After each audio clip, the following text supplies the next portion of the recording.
Nyeri County prepares to bury its late Governor Nderitu Gachagua. Several members of the County Assembly have announced that they will skip the burial scheduled for Monday.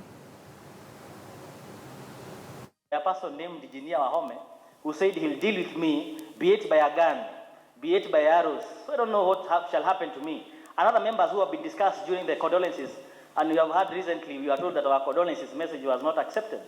And again, I wondered, we were told that we should have given our condolences before. You wondered, you give condolences before someone has passed on.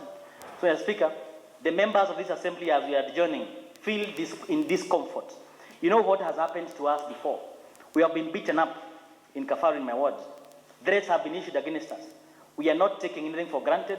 Security for members is not guaranteed, not by anybody, not by the county commissioner, not by the regional commissioner, not by the county AP commander or the GA. Nobody has guaranteed our security.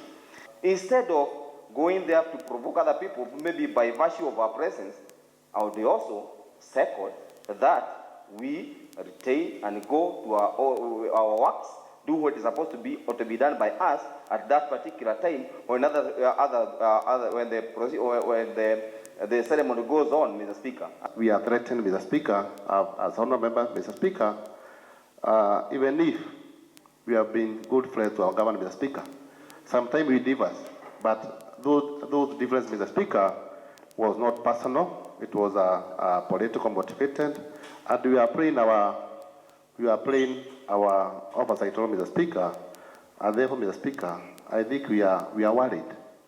Let the whole world know that as the honourable member of this House, Mr. Speaker, we will not be able to attend.